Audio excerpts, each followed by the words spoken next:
And also, this is the study of Booker T. For the most part, whenever he was in his house, he would have been in this room handling business.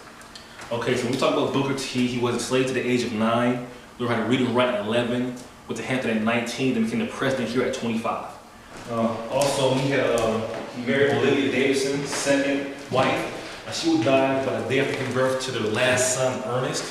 So she would have Booker Jr. and Ernest for Booker T. All right, and she died of TB by the day after giving birth to Ernest.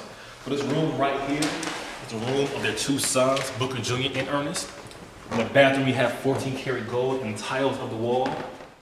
You know, I feel like I'm walking through a fairy tale with each of my parents on my shoulder, because they were so involved in civil rights. And to be able to be here and the president of Tuskegee University, you know, Booker T. Washington's home, is amazing to me. As a child, I grew up and my dad bought the Booker T. Washington Center in Erie, Pennsylvania to turn into a funeral home. And so that plaque of Booker T. Washington Center was kind of part of our life from me being a little girl all the way until I went to college. And then to come here and to be in the actual home of Booker T and to meet people that were part of the story or knew him, or George Washington Carver or Amelia Boynton Robinson, it's pretty overwhelming, to be honest with you.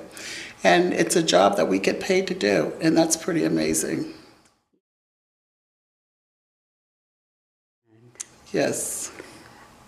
Reflect for me on how many years have you been? 34 years with the National Park Service. And how many in with this territory? I've been here for 8 years. What are some of your memories of these past 8 years? Well, I remember when I first got here, the Tuskegee Airmen site, we were in a trailer and only operating 2 days a week.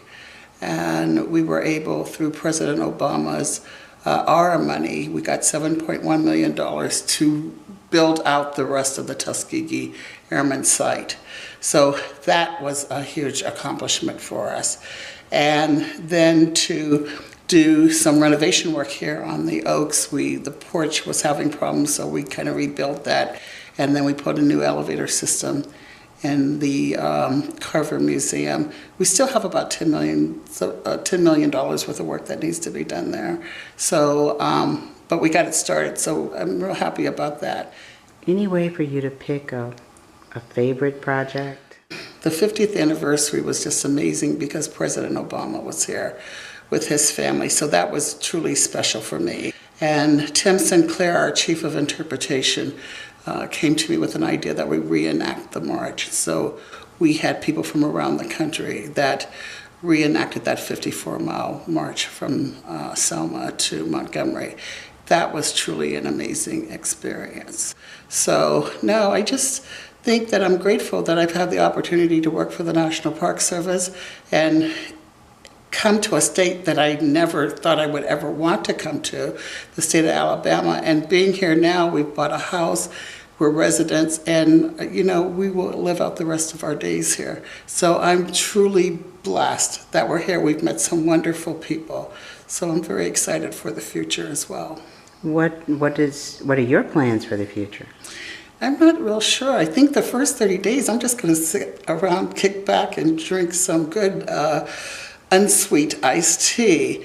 But the reality is I know that I'm going to stay active. It is something that is just part of my DNA. And, you know, you don't have a lot of fun sitting on the sidelines, so I really want to get out there and make things happen with this community, and I want to be a part of it. And I continue to see that we'll meet other legends that are here in the community and, you know, do the part that we can to make it a better world and especially make it a better Tuskegee.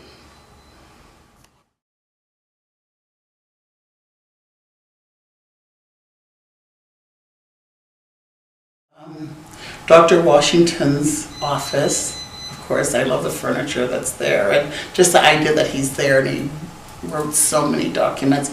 And then the sauna. I love the fact that he had a sauna back in the day. Just, It's pretty amazing.